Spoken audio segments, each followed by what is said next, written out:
Yeah, we're on the truck, we should have good. All right, it's 5 o'clock. We'll go ahead and call the workshop to order. Okay. Jonathan, you want to call the roll, please? Commissioner Snow, Here.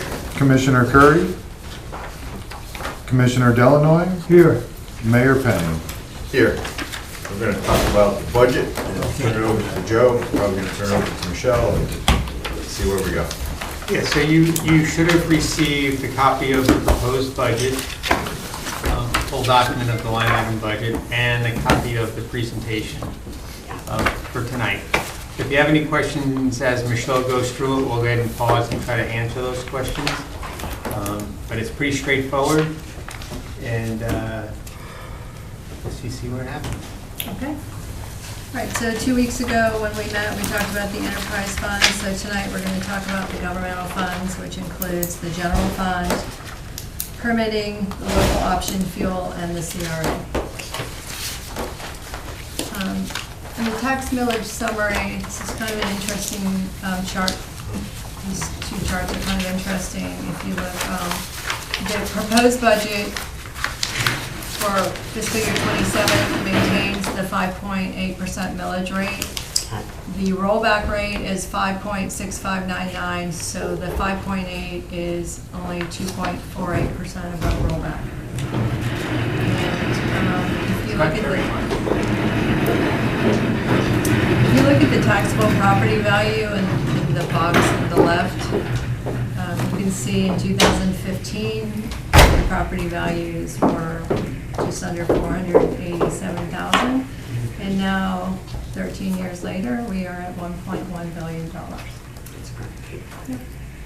And then with that, the millage rates, we can't really, it's not on here, but in fiscal year 14 the millage rate was 7.53, and then it went down to 7.1304 in 15, and then dropped again to 6.89 to 6.5. 5 years at 6.25, then 5.9, and now 3 years at 5.8. Great. Okay. And then on the next slide, the fund balance for the governmental activities. This is as of the audited financial statements on 9/30. The 23 million. This includes the general fund and the CRA. So looking at the general fund only, the amount on 9/30/25 was $8,364,000. That was after any open POs or carry forward during the year. And with this budget, because we did in the general fund budget, we did plan on using $2,083,000. So that leaves an unassigned fund balance for the general fund of $6.2 million. And then looking at the CRA, the unassigned fund balance after any open POs as of 9/30/25 was $3,975,000. And as you'll see, as we get further into the presentation, we do have some additional funds to add to unnamed projects for this year. And then this is a chart that Jacob did. It's called the total spend chart, the dollar bill. As you can see, police is 25.66 and fire 15.08. So public safety is 40.74%. And this year, because we did put carry forward a larger amount of carry forward into non-departmental, which are capital projects and equipment, that is 14.77%. And then these are the other departments that fall under the general fund.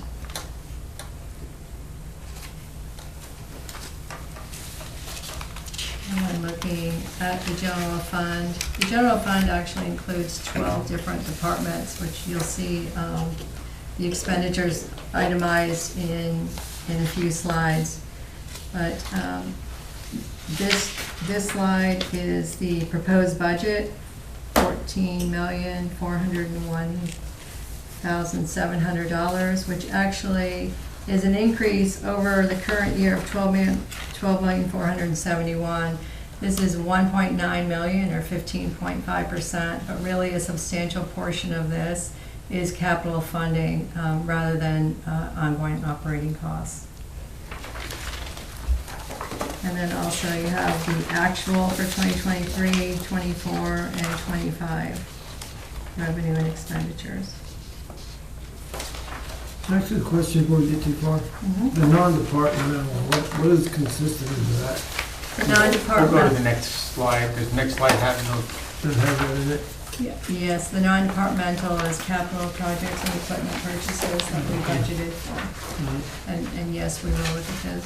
And the increased 27 budget, that's reflective of the decrease in the fund balance? Yes. And you can see that on the next slide, because if you look at the prior year carry forward, that 2,083,000.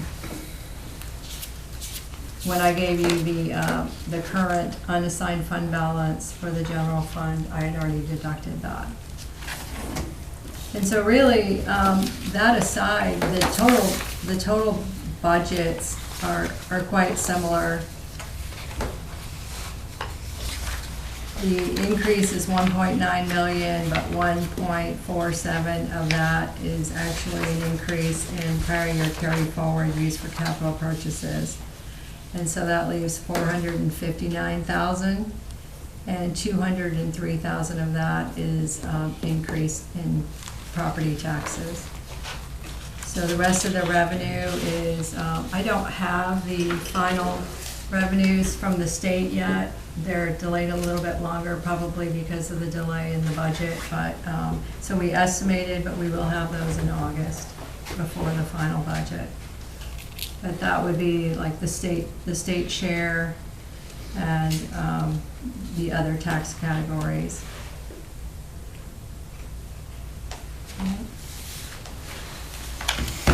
And then the pie chart is really just the percentages of revenue. If you see the other taxes, that's the local option, fuel tax and the half-cent tax. Those are not final numbers. Franchise fees are FP&L and gas. And then you can see the ad valorem is actually 30% of the general fund budget. Utility tax is made up of FP&L, our water department, propane tax, natural gas tax, and telecom tax. And then in the budget is the VOCA grant for the police department and the aggressive driving grant. All other grants that we apply for and receive during the year, we bring to the commission as budget amendments.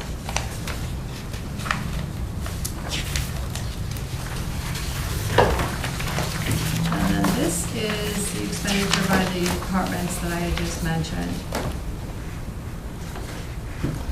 And you can see 24 and 25, those are actual, 26 budget, and then 27 proposed. And again, you can see the non-departmental, which is the capital expenditures. And in another slide, we'll actually be able to see current year original budget to proposed, and you can see the year-over-year increase or decrease. Can I stop you 1 second, Michelle? Yes. So expenditures, if I take police and fire, 5.8, almost 5.9 in expenditure, right? You mean total? Total, police and fire, it's 3.3. 40.74 of the general fund. No, I'm just looking at it. The total dollars is 5,866,000. Oh, okay, And the total ad valorem collected is 4,319,000. right. It is not enough to cover public. Right, that's the whole, Right. that's the point. Thank you. Understand what I said? No. we don't collect enough property taxes. We don't collect to enough pay for property police taxes to pay for the police and fire department. The police and fire department costs, round numbers, $5.9 million. You could almost call it $6 million. Right. And we collect 4.3 in ad valorem taxes. It's always been like that. No, I know, but the point Okay. Tallahassee is, for us, it's not enough. And I think that's what people are realizing, that's not enough to cover that. And we're expected to keep the budget level the same, with less money. I'm off my soapbox. That's not good. Okay, and this is a pie chart of the expenditures by department, just again to show you the large portions of police, fire, and in this particular budget, non-departmental for purchases.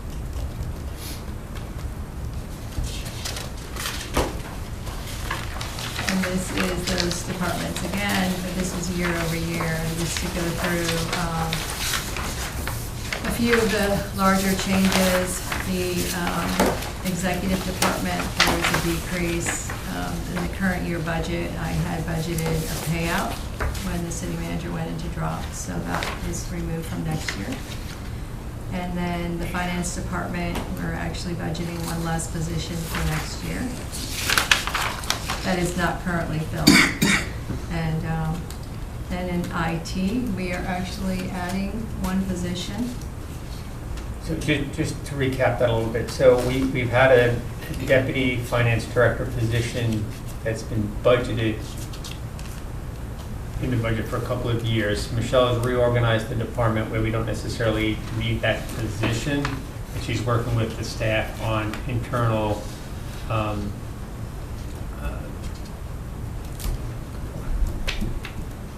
Efficiencies?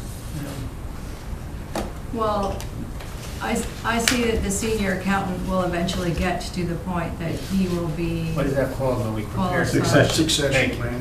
What's the word? Succession. Yeah, we had one. Someone screwed it up. And the accountant moving up, and then we did hire Then we'll hire at the purchasing grants, which we didn't have before. So we kind of shifted things around. So I was able to eliminate that position. And the other position in information technology is we're learning that the cybersecurity is such an extremely important function that we're doing actually pretty good with Scott. We had a third-party consultant come in, and they were actually very complimentary of what Scott's been doing by himself. But Scott doesn't know what he doesn't know, and what we're going to spend in this will hopefully save us from a catastrophe down the line. So we've budgeted this year for a mid-year hire. We're not going to hire in October, we'll hire probably March, April. So we'll only budget a half a year for that, and then next year it'll be a full year. And then that person will come in and then, do the job that they're hired for, but then also learn under Scott that potentially they would take Scott's position through succession planning and then would hire somebody underneath there. But that 148 is only a half a year. We're not paying this guy that much. No, in addition to that, we have added computers and Okay. some licensing needs. And then the executive, we had Joe's payout budgeted for next year. For This correct. year. For the, right. Current year. But so the reduction, the 17% reduction, that still includes his position at approximately the same salary, correct? You can probably cut that salary in half. Well, we could make out better if we just paid him out of class 5% bump. There you go. I'm glad he's laughing over there. So then moving down to the fire department, in preparation of the fire assessment study, we have actually added the fire marshal back to the fire department. His salary was split. Just in the budget. Got it. Right, not in supervision, but in the accounts. So that is why you see the increase in that department. And then again, non-departmental, the capital purchases greater this year. So one of the other positions we're proposing, and it doesn't stand out here, is a position that would be shared between Public Works and the fire department. So Bland has been without an admin assistant for a couple of years now. Everybody remembers Lynn.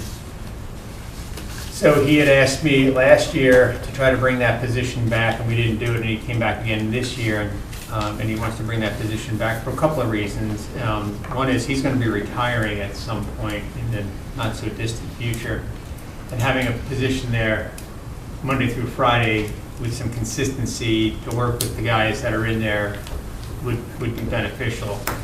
And then, so a person would be hired there part-time. Then the other half of that part-time position would work over at Public Works, where they'd be the staff assistant to the streets facilities over there.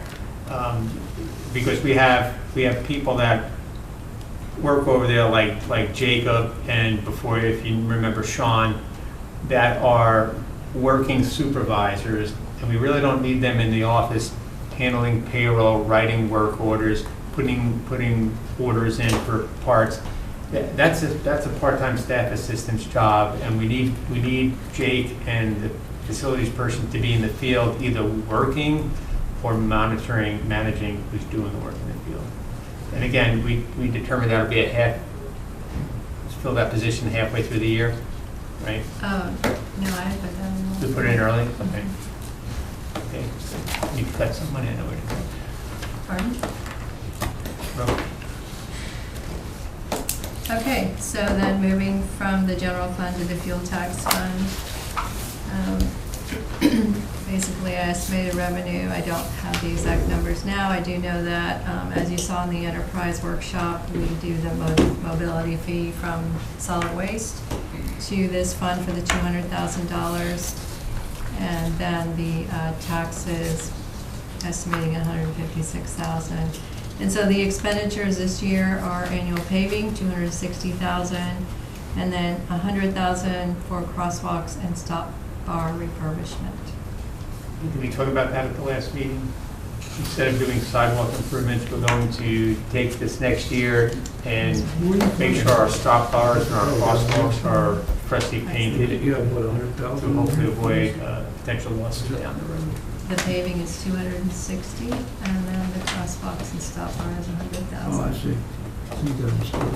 I heard a statistic last night about crosswalks that last year Florida was #1 in the country for pedestrian fatalities. Really? Now we're at 14 now, so we're doing better, but crosswalks. Yeah, ours are all faded out. We need to spend a little effort on ours. Do we still have that machine, that paint machine that we bought 5 years ago, or whatever? Yes, and I am training people how to use it. Does it spray wide and skinny and? Yeah, it will do both. It is, put it this way, we don't want to send somebody out on the street until we get a little more training. You don't want the lines going like this down the street.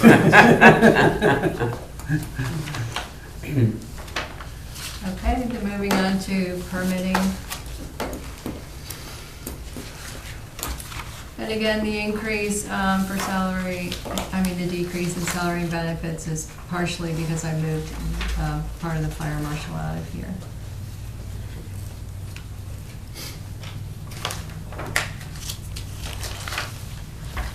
And the CRA fund. All right, the CRA fund, the decrease in revenue this year, the ad valorem is $1,780,000, but the tax incremental is $982,000, which is a decrease from last year because of the renewal to the CRA plan. Yeah, remember with the CRA, we're only operating off of monies generated from the city's tax dollars. The money generated from the county's tax dollars are restricted to basically stormwater projects on LPGA Boulevard. So I've met with Ben a couple of times, and really what we're going to end up doing is waiting for this study to be done and for projects to be determined out of the study, and then use that information to go ahead and formulate projects. It would be in our best interest to really turn the money over to the county and let them do the projects. Even if we have to take out a loan and use the revenues from the CRA to pay that loan down and give the county the lump sum money to go ahead and get projects done quickly, earlier. We shouldn't have to spread it out for 10 years. We should be able to try to get those projects done as soon as possible, and then let the revenues pay the debt service down. One of the projects that we're looking forward to were the, We gotta wait for the study to come back and tell us what the most okay, most effective projects are gonna be, and it's just gotta be impacting LPGA. So looking at the budget this year, we have 2 officers, but not a sergeant. So we decreased 1 position for the police. And then in the administration, we did increase the property improvement grants. Some increases to landscaping and then signs and materials. So you can see the increase to 700 and almost 31,000 from 551. While we're on that, I just want to show everybody something really else.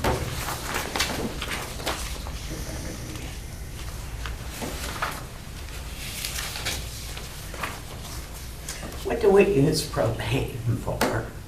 Pardon? What do we use propane gas for? That's actually on the revenue. Is that what you saw, the money that we get in from propane?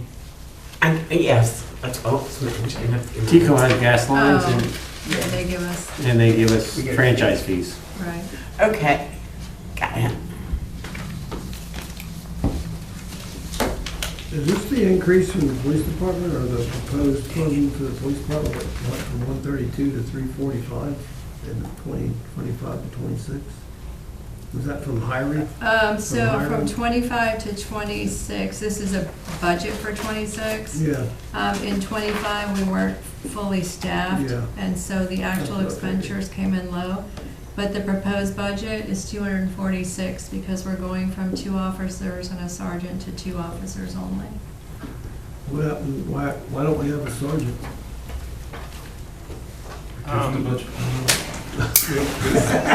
We eliminated the sergeant out of the CRA. We were going to eliminate all the officers out of the CRA when the county cut the funding. So because we were able to pay off a debt service, we're able to keep some of that funding in there. But now instead of it being paid for by county funds, it's being paid for by all city TIF funds. So we dropped it down where the people working in the 2 officers in the CRA will report to the on-duty sergeant.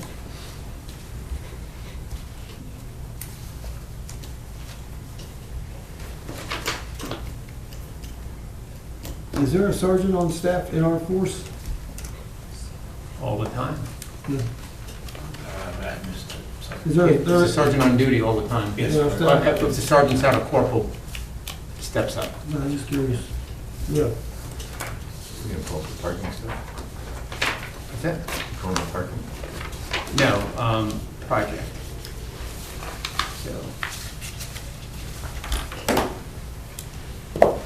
So as you know, we had, you remember that, what was her name? Natasha. That The mural girl. mural Lady. person. The what person? Mural. She's the one that painted the murals for us. So we asked her to come up with some designs to paint murals on US 1 over the storm drains to remind people not to put stuff down the drains. So these are the designs that she came up with. It'd be about $7,000. And she's got a team of artists that will come in. And these are specific storm drains. This is the one in front of City Hall that will paint and try to, not only bring beautification to the CRA area, but also some reminders of not to put stuff down the drains that you're not supposed to. So I think there's six of these designs that are going to go in. I think they'll, look pretty cool. I like that. Only rain down the drain. Yep. Yeah. Only rain down the drain. Those will be on US one? Yes. Is that a certain, there's more than that, though, we have more than Oh, six. that's just don't we? 6. Yeah, no, that's just 6 to start.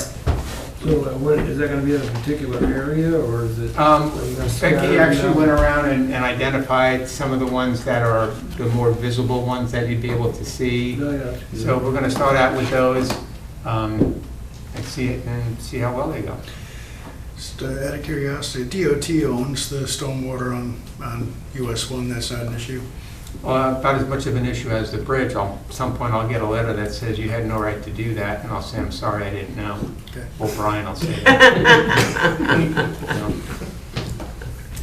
It's not the first time. In fact, they sent me maintenance contracts for the bridges that I haven't signed yet either. So if that comes up, you know nothing about it, I can say I didn't. That was the guy before me. right? Yeah, maintenance contracts to us? To maintain the artwork on the bridge, which we do, but I'm not signing a contract. Who wanted that? County. So they already recognized it? Oh, no, not the county, DOT, I'm sorry. Or DOT recognized it? Yeah, because it's the DOT's bridge over US 1. Okay. So they sent me this thing that said, well, you're supposed to get approval, and you're not supposed to have any lettering. There's no lettering on there. I don't see any lettering It's either. grass, it looks like I H. think there's a little bit tiny on one corner of it. No. One says Hollyville. Something, yeah. That's just coincidental. That's graffiti. Okay. So, and I don't think we still got to the last line here, but there's almost $1.5 million that's set aside for projects. Right, and then adding that to the fund balance of $3,975 gives us just under 5.5 million. So one of the things we've talked about recently, I'm not sure if I got to all of you about it yet, but, you know, the issues that have been going down at Marina Grande, at the commercial, at the shops at Marina Grande. One of the things that we'd like to do, because it is in the CRA, is you can see here that there is a stacking lane that goes into Marina Grande right here. And from this point to down here where there's a fire hydrant and a pole, it's about 150 feet. And I think that we can get this dirt out, have this engineered and paved, and create parallel parking here, and still allow whatever the minimum requirement is for a stacking lane to get back into Marina Grande. Ideally, it would be good if we could remove this grass and put diagonal parking here, but there's an elevation distance here, and you'd have to put in a retaining wall and steps for people to get up to the sidewalk. At that point, you can turn the parking up here to ADA compliant parking, and down here, you can walk up the steps to get there. But I think for a rather quick solution, if we turn this into a CRA project, it'll add approximately 15 parking spaces, parallel parking spaces there, which would be used for these commercial businesses. So would that take away the funding that we want to try to do on US 1? Not completely. I don't know how much that would cost, because it's really, I mean, I think that's a good idea. it's really not a lot of an area that's got to get done. It's not like we're talking the whole block. We're talking about 150 feet of relatively flat ground to this fire hydrant. So it's not a lot. So I've kind of turned that over to Brian to start making contact with the engineers to kind of get a proposal. This pole, I don't even think we need this pole anymore. It's a street light. There are lights here. I don't know if that would suffice. Maybe we could push it to the other side of the road and put a light on one of the other poles. I don't know. The elevation has that slope, do you think? You couldn't, Oh, I yeah. mean, you want it sloped so the drainage drains into the road. Yeah, but I can't parallel park up there like that. No, I mean, do a horizontal part. We're going to do parallel parking initially here. But at some point, I think it would be good to do a diagonal parking all Yeah. the way to here. You get some more cars in there. Yeah, all the way down. Get a price both ways. Yeah, we're gonna, but Yeah. This is something that I think can get done reasonably quick. I see, you don't want to lose the sidewalk either, right? No. You know. Okay. Okay, and the capital projects fund. This is the funds that are transferred from the general fund, and there's a list of the projects on page 15 at the bottom. These, there are equipment purchases in the general fund, like vehicles and some IT equipment and fire station security cameras. These are actually in the capital projects fund. Last meeting, commission meeting, we took the request for the $998,000 commitment for the ECHO grant match. You see that, this is the first item. And then some of these are annual, like the HVAC program, replacement program. And then this year we have, well, we always have the YMCA air conditioning replacements as well.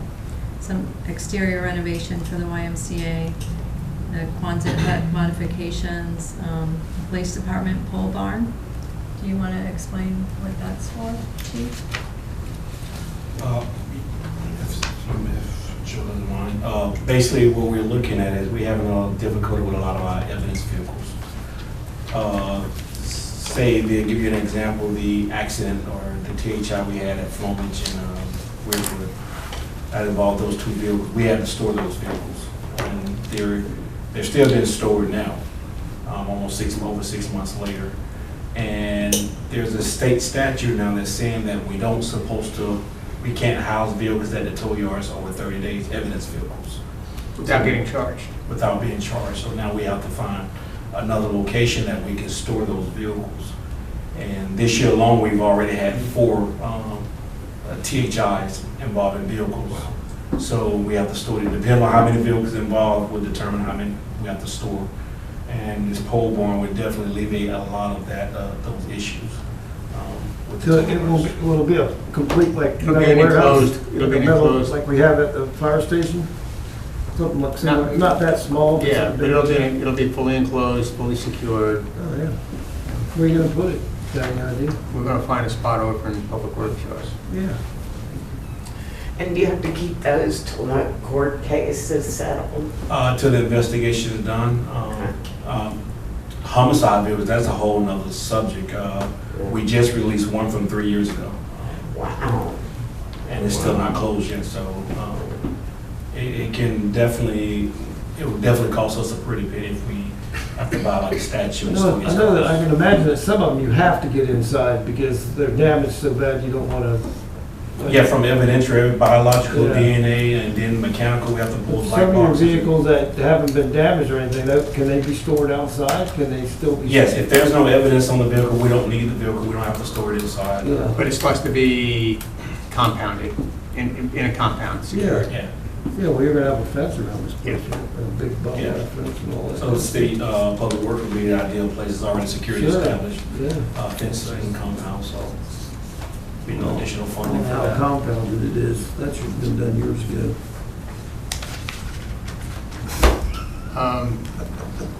Then the bridge on Riverside Drive is in need of repair. It's that pipe that goes across there. No, the pipe's a separate. Oh, no, the concrete. It's the concrete is Concrete is falling and falling. there's metal showing and we need to Yeah. repair that metal before it starts to rust and then we have a structural problem with the bridge. Where is the bridge on Riverside? Where the LPJ canal goes out to the water. Gotcha. And if you go underneath it, you'll see rebar exposed and we gotta get that all sealed up. Okay. And it's a guess 60,000. We have And then- At 100.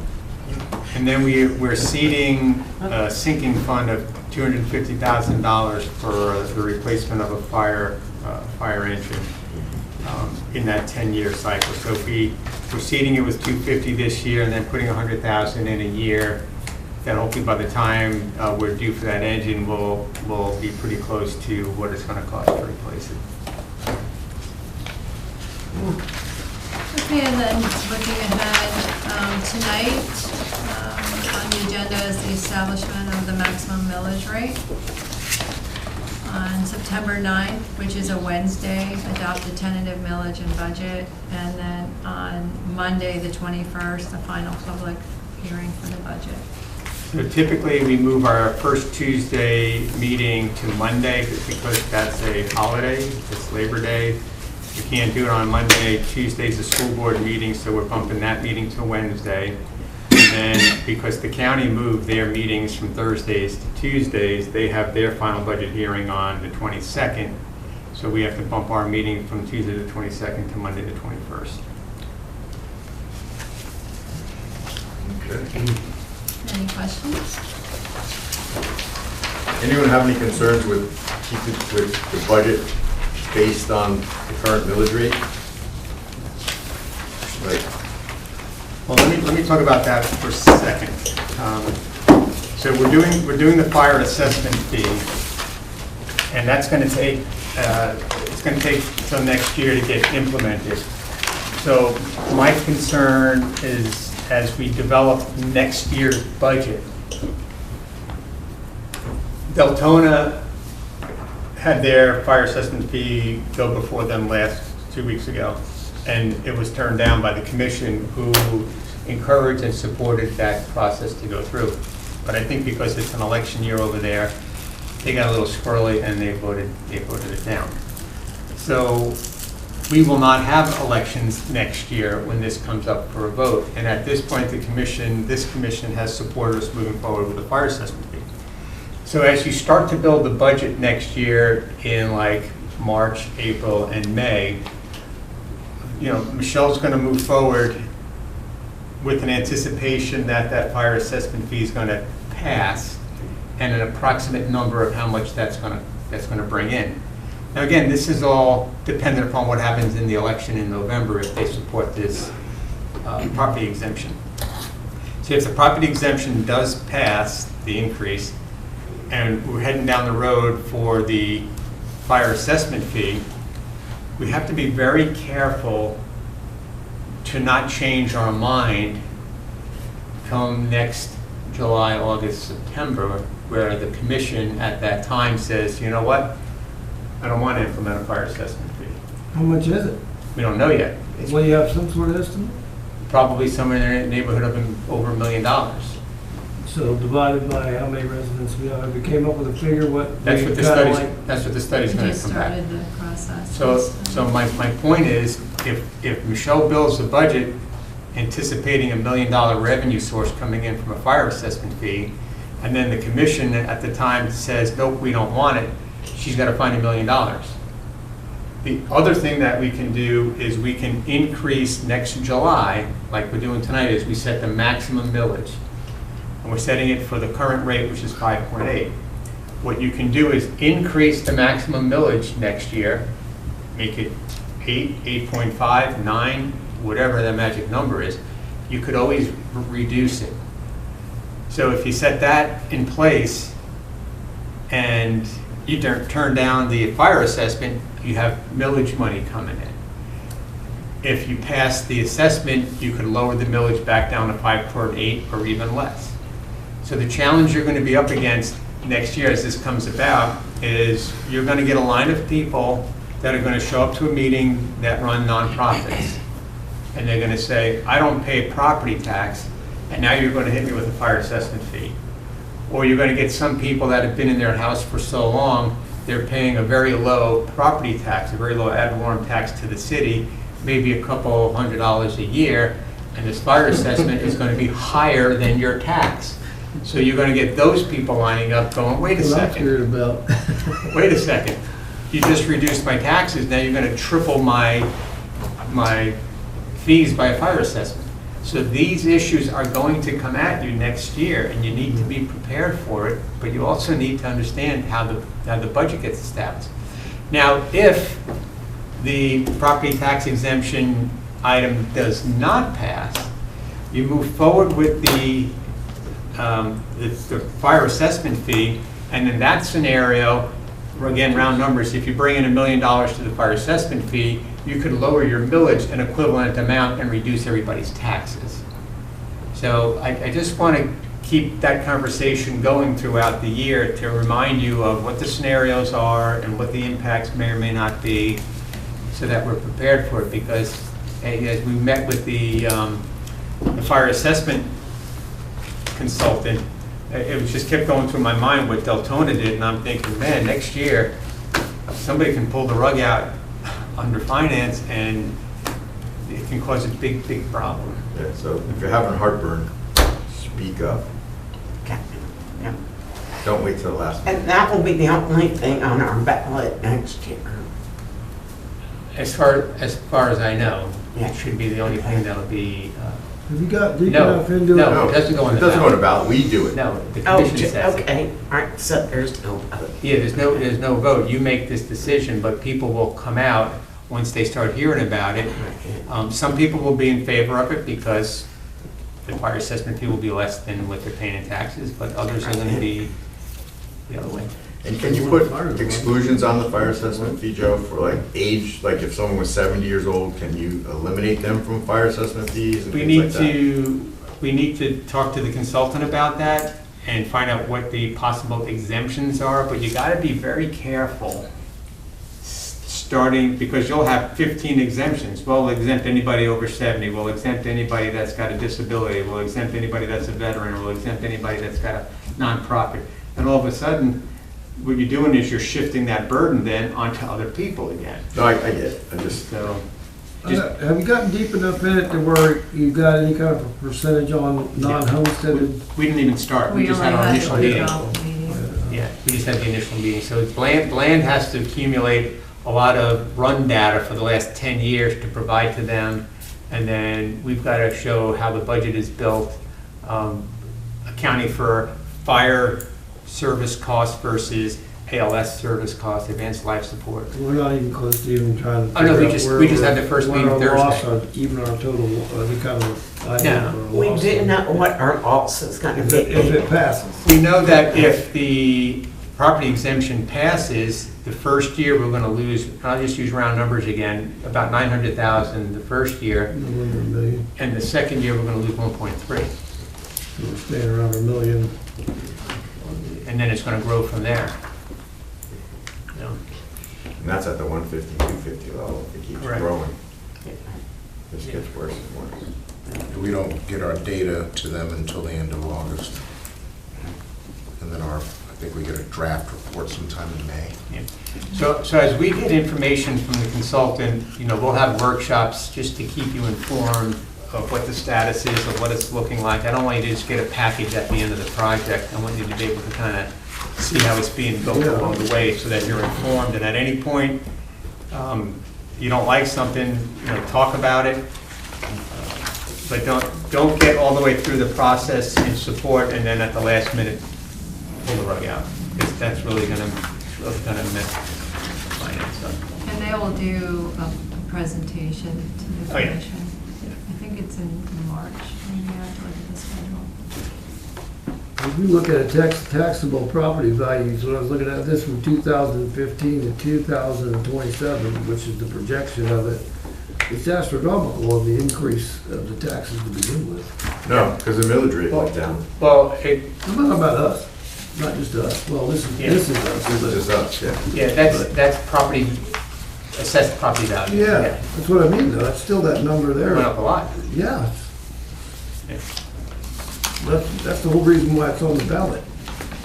Yeah, so that's gone Well, up, that- but but- the other thing is our People millage can't has afford come it. down. But the discussion costs that I heard last night over at City Hall is about the increased taxable property value, and that's what they're focusing on, but they're missing the other half of the equation, which is the decrease in the millage rate. And the increase in operational Yeah, costs. so we're not taking in that much more money, we're not taking in exponentially more money that people are saying that we are. Yeah. I think the perspective that it has to start coming to is how much money you're taking out of the property, the purpose of the property pocket. And that's what it's coming down to. That's why this is on the ballot in the first place. Because people just don't want to pay it anymore.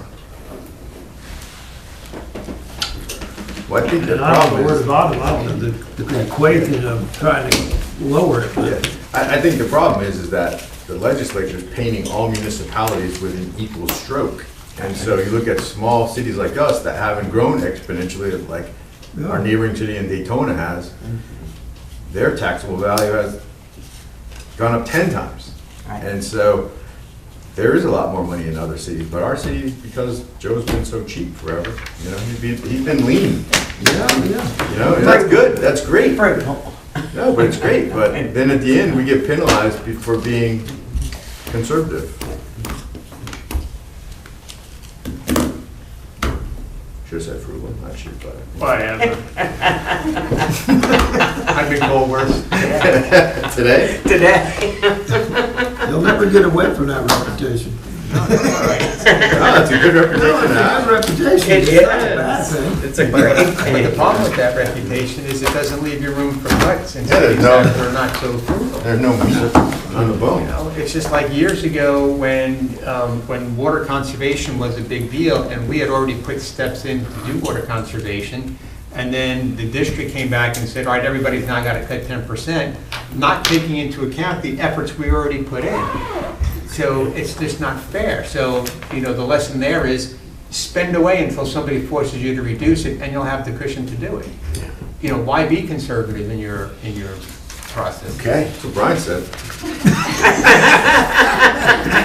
You can move it. As soon as the league raised the, Write it down. All right. We've had two managers that darn near ruined the place. Anyone have any questions for Wayne? No, we're sufficient. I always, All right, so we'll go ahead and adjourn this meeting. We've got 14 minutes to the next one. JD, if you'd like to go out and see our new equipment, we have it out front. oh, you do? Cool. Yeah. Yeah. So, Yeah, I pulled up and I was like, what is all this stuff out here? And then I read my email. How are we doing on? I read the email and I Guy, didn't how notice. come? Are you going out there? yeah, well, look, Yes. Thank you. I quit.